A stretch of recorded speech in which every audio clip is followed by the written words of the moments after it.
Les enseignements bibliques de l'Église du témoignage de l'Évangile du Christ, c'est sur la télé évangélique. Si nous obéissons, si nous restons et marchons dans ses commandements, l'Éternel Dieu promet d'être l'ennemi de nos ennemis et l'adversaire de nos adversaires. Vous voyez ici, Dieu n'a pas dit si vous jeûnez beaucoup, si vous priez beaucoup. Bien vrai que nous allons jeûner, nous allons prier. Mais si nous obéissons à Dieu et que nous observons ses lois et ses commandements, sans jeûner et sans prier, Dieu lui-même déclare qu'il sera l'ennemi de nos ennemis.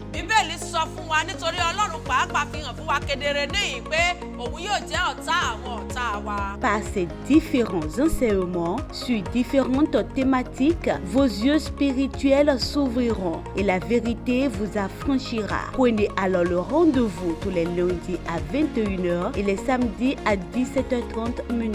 Les enseignements bibliques de l'Église du témoignage de l'Évangile du Christ, c'est sur la télé évangélique. Ne ratez surtout pas ce programme pour votre élévation spirituelle. Prions. Aláṣẹ láyé àti lọ́run. Souverain du ciel et de la terre. Ọlọ́run àná, Ọlọ́run òní, Ọlọ́run ọjọ́ gbogbo. Dieu d'hier, Dieu d'aujourd'hui, Dieu de tous les jours. Ọlọ́run tó mọ gbogbo ènìyàn tó sì ń lo lúkúlùkù gẹ́gẹ́ bí agbára wọn ṣe tó. Dieu qui connaît chacun et qui les utilise selon leur capacité. Àwa yìn ín lógo nírọ̀lẹ́ yìí, a gbé yín ga o. Nous nous t'exaltons ce soir et nous te rendons grâce. Ẹ gba ọpẹ́ wa Olúwa. Reçois nos remerciements, Papa. Adé bá a ṣe máa ń dé. Nous sommes encore là comme d'habitude. Sórí ètò ẹ ó mọ òtítọ́. Sur l'émission, vous connaîtrez la vérité. Ọlọ́run ètò. Dieu de l'émission. Ẹ wá gba ìṣàkóso. Viens prendre contrôle. Ahọ́n wa dọwọ́ rẹ o. Notre langue est dans ta A main. fẹ́ kẹ́ ẹ sọ di ahọ́n iná Nous nísinsìnyí. voulons que tu puisses la transformer en une langue de feu. Kẹ́ ẹ sọ di ahọ́n àṣẹ. Que cela soit une langue de commandement. Kí gbogbo àwọn ọ̀rọ̀ àṣẹ tó bá ń jáde kó máa ṣiṣẹ́ nínú ayé àwọn olùgbọ́ ètò yìí. Que toute parole d'autorité qui sortira de cette langue puisse avoir d'impact positif. Olúwa ṣe bẹ́ẹ̀ fún wa dans la vie nírọ̀lẹ́ yìí. des auditeurs. Ẹ ṣe bẹ́ẹ̀ fún wa. Wòsàn nírọ̀lẹ́ yìí bàbá. Guéris, Papa. Gbàlà nírọ̀lẹ́ yìí bàbá. Sauve les âmes. Ẹnìkan padà sójú ọ̀nà ìyè ní ìrọ̀lẹ́ yìí. Retourne quelqu'un sur la véritable voie ce Àtàwa soir. tí ń sọ àtàwọn tó ń gbọ́. Et nous qui prêchons et ceux Bàbá qui nous ayé wa écoutent, jẹ́ kó wúlò fún ògo rẹ. que notre vie soit Ní agréable pour ìkẹyìn ta ọjọ́ gloire. ká lè wá sinmi lọ́dọ̀ Au rẹ. dernier jour que nous ayons de repos auprès Gbọ́ de bàbá toi. fàṣẹ dá wa lóhùn. Écoute et réponds-nous avec Lórúkọ autorité. Jésù Kristi Olúwa àti olùgbàlà wa. Au nom de Jésus, nous avons prié. Ògo ni fún Ọlọ́run wa lókè ọ̀run. Gloire à notre Dieu dans les cieux. Lẹ́ẹ̀kan sí nírọ̀lẹ́ òní. Une fois encore ce soir, A tún fi gbogbo èèyàn àti gbogbo ògo gbogbo ọlá a fi fún Ọlọ́run nous wa. rendons toute la gloire et toutes les magnificences à notre Dieu. Nítorí pé Ọlọ́run kò jẹ́ kí ọ̀run ọ̀rọ̀ kó tì mọ́ wa. Parce que Dieu n'a pas permis à ce que le ciel de la parole puisse être Ní fermé pour gbogbo nous. ìgbà tó bá ti fún wa lórí ọ̀fẹ́ láti dúró, òun lòun sì ń rán ọ̀rọ̀. Toutes les fois qu'il nous donne l'opportunité de nous présenter, il envoie sa parole. Bàbá ẹ ṣé o, Seigneur, merci. ẹ gbọ́pẹ́ wa. Reçois nos remerciements. Bẹ́ẹ̀ la dúpẹ́ lọ́wọ́ gbogbo ẹ̀yin olùgbọ́ àti ẹ̀yin olùwò ètò Ẹ Ó Mọ Òtítọ́ yìí. Ainsi, nous disons aussi merci à tous nos auditeurs et tous ceux-là qui nous suivent. A ò ní ṣaláì máa dúpẹ́ lọ́wọ́ àwọn techniciens wa ní ìgbà gbogbo. Nous n'allons pas nous manquer de remercier nos techniciens à tout bout Fún de champ iṣẹ́ tí ó dára tí wọ́n ń ṣe. pour le travail de qualité qu'ils font. Bàbá tí ń jẹ́ ọ̀gá fún ilé iṣẹ́ tẹlifíṣàn yìí náà a tún dúpẹ́ lọ́wọ́ rẹ̀, bẹ́ẹ̀ la sì ń gbàdúrà fún wípé ẹ̀mí rẹ̀ yóò gùn lórílẹ̀‐èdè yìí. Et nous disons merci et prions pour le DG de la télévision, que longue vie à lui. Ní ìrọ̀lẹ́ òní, Ce soir, ẹṣin ọ̀rọ̀ tí ó wà níwájú wa tí a fẹ́ gbọ́. le thème du message que nous avons, Òun náà la pè ní irú ohun èèlò wo ni ìwọ jẹ́ C'est- lọ́wọ́ Ọlọ́run rẹ àti lọ́wọ́ àwọn aládarí rẹ. est intitulé « Quel type de vase es-tu entre les mains de ton Dieu et de tes leaders ?» Ògo ni fún Ọlọ́run wa lókè ọ̀run. Gloire à notre Dieu dans les cieux. Irú ohun èèlò wo ló jẹ́ mọ́mì? Quel type de vase es-tu, maman?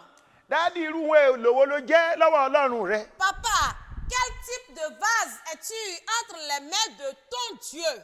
Ọ̀dọ́kùnrin àti ọ̀dọ́bìnrin nínú ilé Ọlọ́run. Jeunes gens, filles et garçons dans la maison de Dieu. Ajínrere olùṣọ́ àgùntàn. Évangélistes, pasteurs. Ẹ̀yin ẹgbẹ́ akọrin àtẹgbẹ́ òṣèré. Vous, les choristes.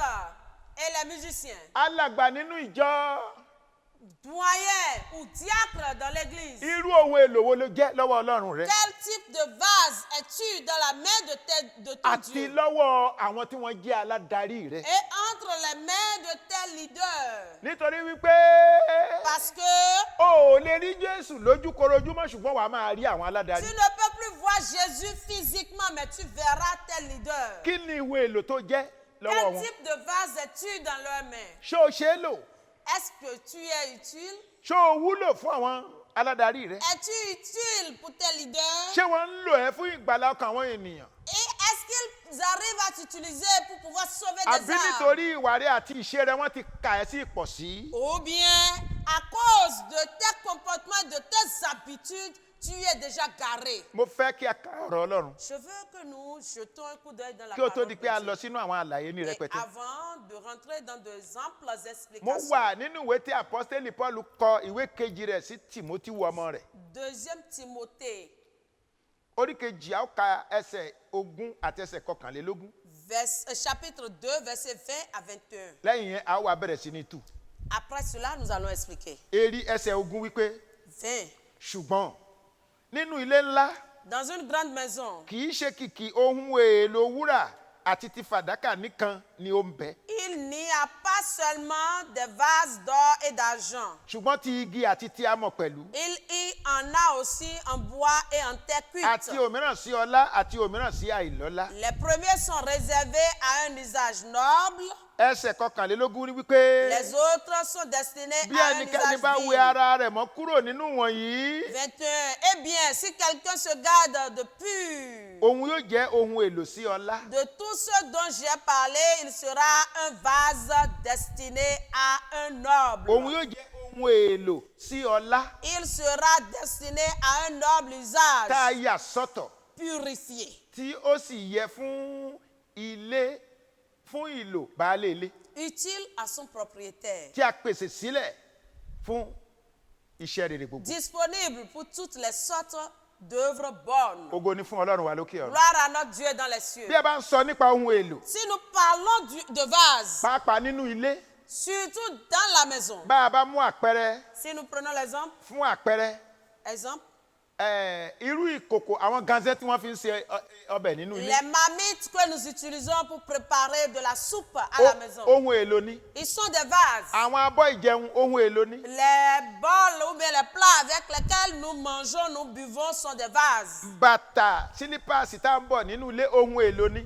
Chaussures, tapettes, silpas et autres sont aussi des vases. Àwọn fẹ̀mẹ́ tá à ń bọ̀ nínú ilé ohun èlò ló jẹ́. Les chaussures fermées que nous mettons sont des vases aussi. Ọwọ́ tá a fi ń gbá ilé ohun èlò ni. Le balai qu'on utilise pour balayer la maison est un vase aussi. Àwọn pò tí à ń gbé fún àwọn ọmọ wẹ́wẹ́ pé kí wọ́n kó yàgbẹ́ sínú rẹ̀ ohun èlò ló jẹ́. Les pots que nous donnons à nos petits-enfants d'aller faire la selle dedans sont aussi des vases. Àti bẹ́ẹ̀ bẹ́ẹ̀ lọ. Ainsi de suite. Ohun èlò ni gbogbo wọn jẹ́. Ils sont tous des vases. Ṣùgbọ́n ohun èlò tí wọ́n jẹ́ yìí ìlò wọn yàtọ̀ nínú ilé. Mais ces vases ne sont pas utiles au même titre. Bẹ́ẹ̀ gẹ́gẹ́ nínú ìjọ Ọlọ́run. Ainsi que dans l'église de Dieu, Dádì mọ́mì, papa, maman, ọ̀dọ́kùnrin àti ọ̀dọ́bìnrin. jeunes gens, filles et garçons, Alàgbà nínú ìjọ ọlọ́kùnrin àti lóbìnrin. diacres, hommes et femmes, Àwa tá a jẹ́ akọrin tàbí tá a jẹ́ ẹgbẹ́ òṣèré. nous qui sommes dans le groupe musical, dans la chorale ou bien dans le groupe francophone, Ìwọ tó jẹ́ ajíhìnrere, ẹ̀yin tẹ́ ẹ jẹ́ adánilẹ́kọ̀ọ́, ẹ̀yin tẹ́ ẹ jẹ́ olùkọ́ni. toi qui es évangéliste, toi qui es moniteur de l'école de dimanche, toi qui es pasteur,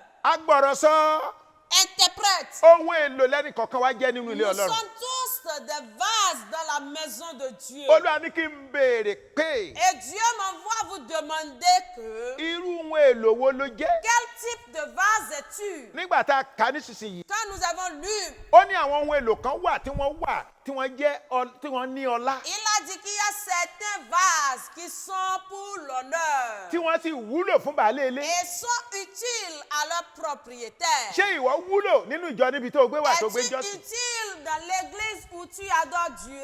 Èmi ò sọ orúkọ ìjọ o. Moi, je n'ai pas dit le nom de l'église. Orúkọ ìjọ kọ́ ni mò ń bá ọ Ce sọ. n'est pas le nom de l'église qui m'intéresse. Ó jẹ́ ọ̀kan ní ṣọ́ọ̀ṣì tó ti ń jọ́sìn. Ara Kristi ló jẹ́. Là où tu fais culte, tu es corps du Christ, tu es membre du corps du Christ. Bíbélì ní kí n béèrè pé irú ohun èlò wo ló jẹ́. La Bible m'envoie te demander quel type de vase Ṣé es-tu? eléyìí tí ó jẹ́ sí ọlá ló jẹ́ tàbí èyí tí ó jẹ́ sí ìpọ̀sí? Est-ce un vase d'honneur ou un vil vase? Àwọn kan wà tí wọ́n jẹ́ ti wúrà tí wọ́n jẹ́ ti fàdákà. Ó ní àwọn ohun èlò kan tó wà tí wọ́n jẹ́ ti igi Il a àti ti amọ̀. dit qu'il y a des vases en or, il y a des vases en terre cuite, mais il y a aussi des vases en bois. Èwo ni wọ́n jẹ́ ń bẹ̀ Lequel es-tu nínú ilé Ọlọ́run níbi tó gbé dans jọ? la maison de Dieu, là où tu adores Dieu? Ọ̀pọ̀ ló wà nínú ilé Ọlọ́run. Il y a beaucoup de gens dans la maison de Dieu. Àwọn ohun èlò tó ń da ìjọ rú. Ils sont des vases de destruction. Èwo ló jẹ́ bẹ̀ mọ́mì? Lequel es-tu, maman? Ìwọ tó ń gbé ọ̀rọ̀ ìjọ tó ń lọ rò lọ́dọ̀ kèfèrí. Irú ohun èlò wo ló jẹ́? Toi qui prends les sujets de ton église et tu vas les exposer chez des païens. Quel type de vase es-tu? Ọ̀rọ̀ Ọlọ́run wo ló fẹ́ jáde tí ò ní bá ènìyàn wí? Quel genre de parole de Dieu sortira et qui ne veut pas toucher ou qui ne veut pas réprimander les hommes? Gbogbo ọ̀rọ̀ Ọlọ́run tó bá jáde tí ò bá bá ẹnìkan wí ní ṣọ́ọ̀ṣì ọ̀rọ̀ ara ni kì í ṣe ti Ọlọ́run. Toute parole de Dieu qui sort et qui ne peut pas réprimander quelqu'un dans l'église, ce n'est plus la parole de l'esprit, mais c'est de la parole de la chair. Ọ̀rọ̀ Ọlọ́run jáde ó bá iṣẹ́ ọwọ́ rẹ wí. La parole de Dieu est sortie et cela va en contrarier avec tes œuvres. Ó torí rẹ̀ ó bẹ̀rẹ̀ sí ní bínú sí pásítọ̀, bẹ̀rẹ̀ sí ní ro ẹjọ́ pásítọ̀ káàkiri. À cause de cela, tu t'es énervé et tu as pris en ennemi le pasteur, tu as commencé par vilipender ses propos. Iṣẹ́ tó yẹ ó kọ́lẹ̀ nítorí wípé pásítọ̀ sọ ọ̀rọ̀ tó bá iṣẹ́ ọwọ́ rẹ mu. Ce qui est de ton ressort dans l'église, tu l'as abandonné parce que le pasteur aurait prêché contre Irú toi. ohun èlò wo ló jẹ́ lọ́wọ́ Quel Ọlọ́run? type de vase es-tu entre les mains de Dieu? Ohun èlò làwa jẹ́ lọ́wọ́ Ọlọ́run. Nous sommes des vases dans la main de Dieu. Èyí tá a bá jẹ́ ẹ̀yin lẹ lè sọ, àwa ò lè sọ. Ce que nous représentons, c'est à vous, par vos témoignages, de le testifier. A ò lè sọ̀rọ̀ ara wa. Nous ne pouvons pas venir prêcher de nous-mêmes. Ṣùgbọ́n ohun tí a mọ̀ ni wípé Ọlọ́run yàn wá ó sì gbé iṣẹ́ kan lé wa lọ́wọ́ gẹ́gẹ́ bí ohun èlò tá a sì wà lẹ́nu rẹ̀ tá a ń ṣe. Mais ce dont nous avons la certitude, c'est que Dieu nous a oints et il nous a confié un ministère et nous y sommes. Kẹ́yìn pera rẹ̀ ní òṣìṣẹ́ nínú ìjọ. Que quelqu'un se dise ouvrier dans l'église. Báyà nu akọrin ló wà, báyà nu ẹgbẹ́ òṣèré ló wà. Peut-être qu'il est dans le groupe folklorique, il est dans le groupe musical ou dans la chorale. Báyà ó wà nínú àwọn tó ń dáni lẹ́kọ̀ọ́ àbó wà nínú àwọn tó ń gbọ̀rọ̀ sọ. Peut-être dans le groupe d'interprètes ou dans les moniteurs d'école de dimanche. Ó lè jọ́kùnrin, ó lè jóbìnrin. Ça peut être femme comme homme. Ṣùgbọ́n sì nígbà tí wọ́n bá sọ pé wọ́n fẹ́ dáwó fún wọn fẹ́ ṣe nǹkan kó jẹ́ pé òun ló máa ṣe campaign kiri wípé owó yẹn máa da àwọn pásítọ̀ yẹn àti ẹ̀mọ́ tí wọ́n fowó ṣe. Et si peut-être il y a une œuvre qui interpelle le peuple de Dieu, pour cela nous devons cotiser pour la réalisation de cette œuvre-là. Et que ce soit cette dernière qui se met à dire avec des groupuscules que les pasteurs même là, nous ne savons même pas comment ils gèrent l'argent. Nítorí pé òun wo àwọn iṣẹ́ níbi tí wọ́n ti ń sọ̀rọ̀ àwọn tọ́lọ́run ò pè tí wọ́n sọ pé Ọlọ́run ló pè wọ́n tí wọ́n ń hùwàkiwà tí wọ́n ń ṣèṣekíṣe káàkiri. Ó torí rẹ̀ ń sìn àwọn èèyàn tí Ọlọ́run gbéṣẹ́ lé lọ́wọ́ ó ń fẹnu ara rẹ̀ ba ìjọ Ọlọ́run jẹ́. Irú ohun èlò wo ló jẹ́? Parce que tu es là à visualiser les chaînes peut-être de télévision qui, ceux-là, n'ont pas reçu un appel céleste et qui a des pattes avec des mauvais esprits pour pouvoir faire ces genres de prodiges qu'ils réalisent. À cause de cela, tu fais alors une comparaison et tu commences par dire des propos profanes pour dire que tu ne maîtrises même pas ce qui se passe là où tu es. Quel type de vase es-tu? Ó láwọn kan wà wọ́n jẹ́ èyí tó ní ọlá. Il a dit qu'il y a des vases d'honneur. Apôtre Paul sọ pé àwọn kan wà tí wọ́n wà tí aláìlọ́lá. Et l'apôtre Paul dit qu'il y a aussi des vases vils. Àwọn kan wà tí wọ́n jẹ́ ti wúrà àti àwọn kan wà tí wọ́n jẹ́ ti fàdákà. Il y a des vases en or, en diamant. Il y a aussi des vases en terre cuite. Àwọn kan wà tí wọ́n jẹ́ ti igi àti ti amọ̀. Il y a aussi des vases en bois et en terre pétrie. Èwo ni wọ́n jẹ́? Lequel es-tu? O ò lè dáwó bí wọ́n bá sì tún dáwó. Tu ne peux pas cotiser l'argent dans l'église. Et quand les gens cotisent encore, ìwọ ló tún sọ wípé àwọn pásítọ̀ ń kówó jẹ. c'est toi qui vois encore que les pasteurs bouffent l'argent. Irú ohun èlò wo ló jẹ́? Quel type de vase es-tu? O ti ń dáwó ní ìgbà kan rí.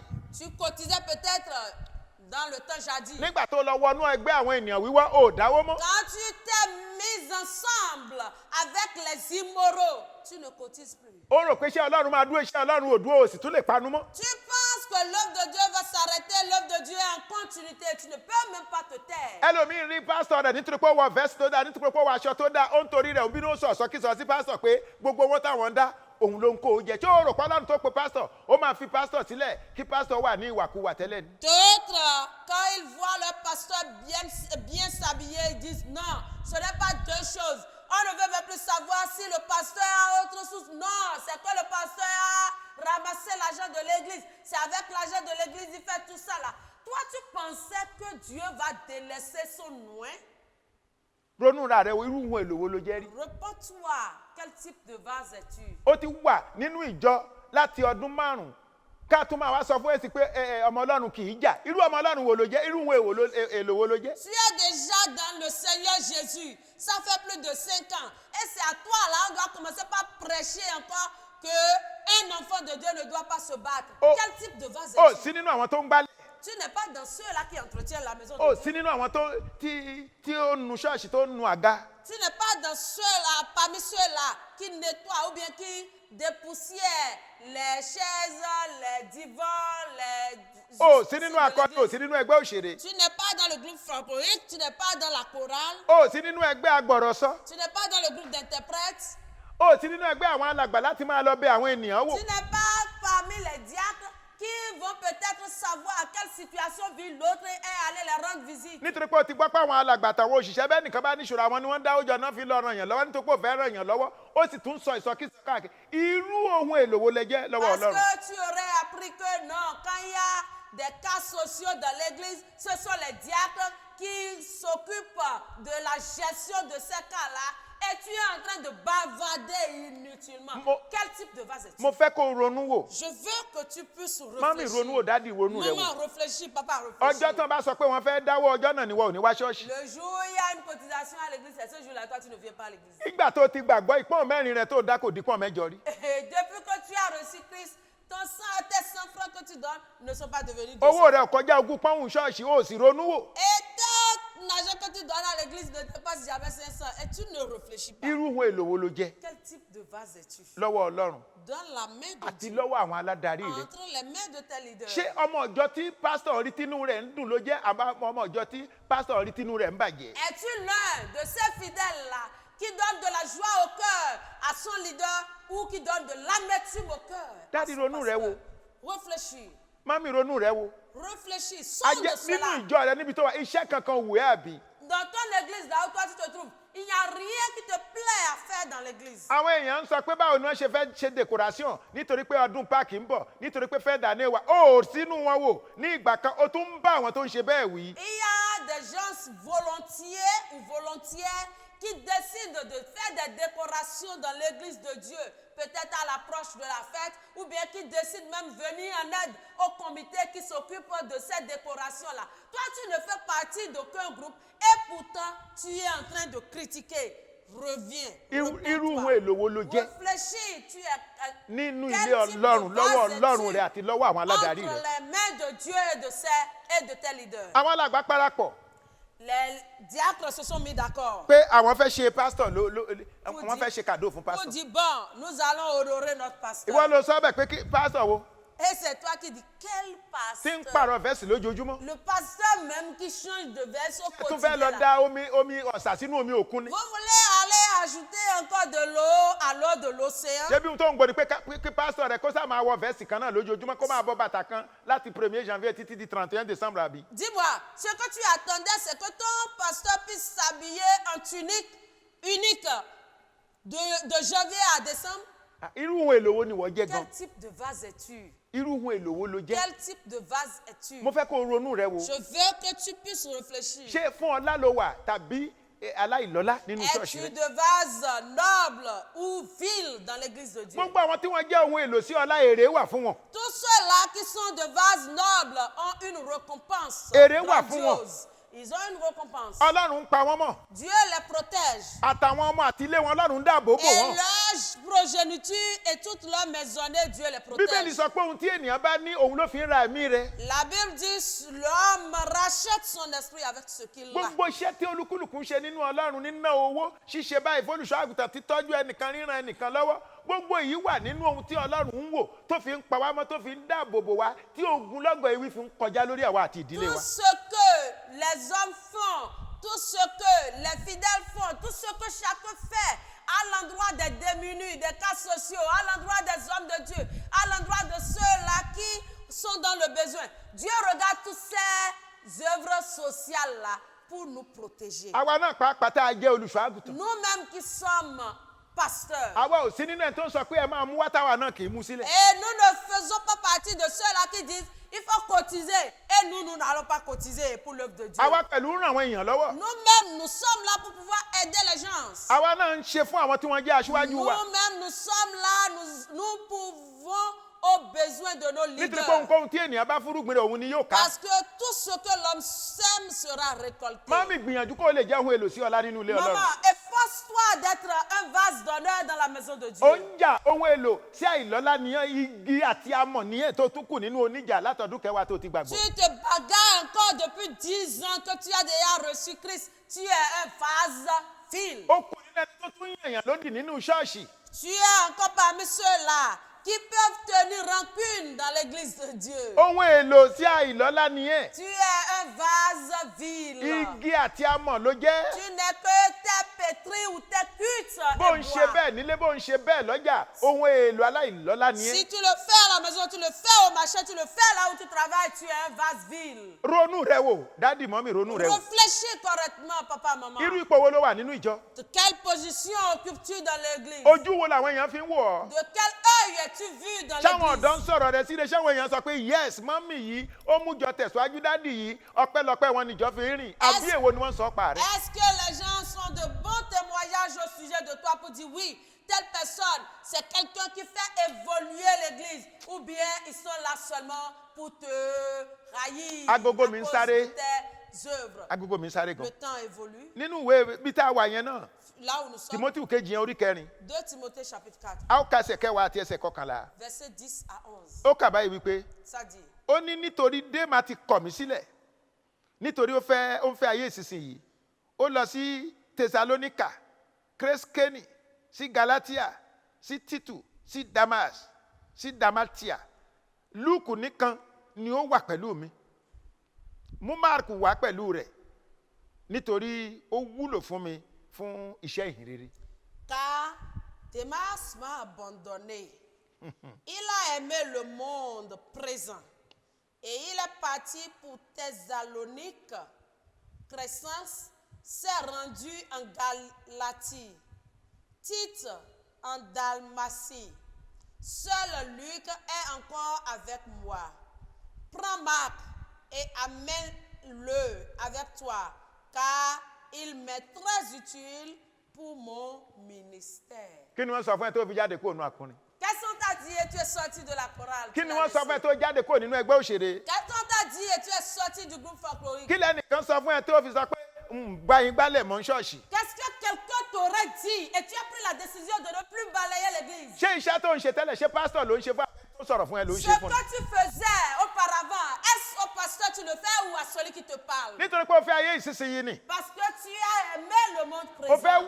fẹ́ wà pẹ̀lú àwọn ẹlẹ́sìn ìṣọ́ọ̀ṣì àwọn kèfèrí ṣọ́ọ̀ṣì àwọn ló fẹ́ máa bá kẹ́gbẹ́. Tu veux t'asseoir et former de groupuscules avec les religieux de l'église. Òòrè onídé máa kọ̀ mí sílẹ̀. Tu as vu, il a dit, Démas m'a abandonné. Ó kọ̀ Pọ́ọ̀lù sílẹ̀ Il a abandonné nítorí pé Paul. kò fẹ́ dúró lórí òtítọ́ ọ̀rọ̀ Parce Ọlọ́run. qu'il ne veut pas rester ferme Ó sur kọ̀ la sílẹ̀ vérité. nítorí pé kò jẹ́ ohun èlò sí ọlá. Il a abandonné parce qu'il est un vase vil. Ó lọ sí Galatia Il est allé à àwọn ìlú Galatie. ńlá ibi tó ti lè máa dẹ́ṣẹ̀ ibi tó ti lè máa lọ ṣe ohun tó wù. Les pays de renom, là où il pourra vivre selon son Jọ mọ́mì essence. jọ dádì Papa, je t'implore, inú maman, je te inú supplie, ìjọ ibi tó gbé wà dans l'église où tu te trouves, gbìyànjú kó efforce-toi lè jẹ́ ohun èlò sí ọlá pour níbẹ̀. être un vase Kí a noble. tó máa lọ ní ìrọ̀lẹ́ yìí Avant de partir ce a ò soir, ní ṣaláì ka nous ìwé allons òwe orí kejìlélógún fún wa. rapidement lire le livre de Proverbes chapitre 22. Le 22, et le verset 4 et le verset 1. Ó ní, èrè ìrẹ̀lẹ̀ àti ìbẹ̀rù Olúwa ni ọrọ̀ àti ọlá àti ìyè. Le 1 dit, orúkọ rere sàn ní yíyàn ju òróró púpọ̀ lọ, àti ojú rere dára ju fàdákà àti wúrà lọ. Sois humble et crains l'Éternel. Tu seras riche et honoré, et tu recevras la vie. Le verset 1. Bon renom vaut mieux que de grandes richesses, et l'estime des autres est plus précieuse que l'or et l'argent. Èrè ìrẹ̀lẹ̀. L'estime des autres. Fèrè ìrẹ̀lẹ̀ ṣiṣẹ́ ní ṣọ́ọ̀ṣì ibi tó ti gbàgbọ́ sí. Il faut travailler avec l'humilité dans ton église. Kí ohun táwọn aládarí bá ń sọ kó gbìyànjú kó máa ṣe kó lè jẹ́ ohun èlò sí ọlá lọ́wọ́ àwọn aládarí rẹ̀. Efforce-toi d'obéir à tes leaders pour être un vase noble dans leurs mains. Ìgbéraga kò múyàn lọ síbi kankan. L'égoïsme n'amène nulle part. Olúwa ń wa gbéraga lókèrè rere. Dieu regarde de loin l'homme égoïste, Mo ń júbàdúrà àwọn onírẹ̀. mais il le fait donc lui-même là, il s'humilie, il honore les humbles. Yan orúkọ rere Choisis le bon renom kó o lè ní ipa rere lọ́run. pour avoir une très bonne place dans les cieux. Ẹ jẹ́ kí a gbàdúrà. Prions. Aláṣẹ láyé àti lọ́run. Souverain dans les cieux Agbé ìga et sur la nírọ̀lẹ́ ya terre. yìnyín lógo ẹgbàá Nous ọpẹ́ te wa. disons merci ce soir, retiens Ọ̀rọ̀ tá a gbọ́ agbára ẹ̀mí mímọ́ láti ṣe Olúwa gbé wọ̀ ce wá. que nous avons déjà entendu, la puissance du Saint-Esprit qui va nous aider à pouvoir les mettre en pratique. Accorde-nous cela. Télé évangélique Olúwa fún ní ẹ̀mí gígùn. Évangélique TV, Seigneur, donne-le longue vie. Àwa pẹ̀lú tó ń lò máa lò wá ń ṣò. Et nous-mêmes, utilise-nous en continuité. A ó máa yìn ọ́ títí. Nous allons te bénir Jésù éternellement. Olúwa àti olùgbàlà Au wa. nom de Jésus, nous avons prié. Amen. Amen. Les enseignements bibliques de l'Église du témoignage de l'Évangile du Christ, c'est sur la télé évangélique. Si nous obéissons, si nous restons et marchons dans ses commandements, l'Éternel Dieu promet d'être l'ennemi de nos ennemis et l'adversaire de nos adversaires. Vous voyez ici, Dieu n'a pas dit si vous jeûnez beaucoup, si vous priez beaucoup. Bien vrai que nous allons jeûner, nous allons prier. Mais si nous obéissons à Dieu et que nous observons ses lois et ses commandements, sans jeûner et sans prier, Dieu lui-même déclare qu'il sera l'ennemi de nos ennemis. Bíbélì sọ fún wa nítorí Ọlọ́run pàápàá fi hàn fún wa kedere níyìn pé òun yóò jẹ́ ọ̀tá àwọn ọ̀tá wa. Par ces différents enseignements sur différentes thématiques, vos yeux spirituels s'ouvriront et la vérité vous affranchira. Prenez alors le rendez-vous tous les lundis à 21h et les samedis à 17h30 minutes. Les enseignements bibliques de l'Église du témoignage de l'Évangile du Christ, c'est sur la télé évangélique. Ne ratez surtout pas ce programme pour votre élévation spirituelle.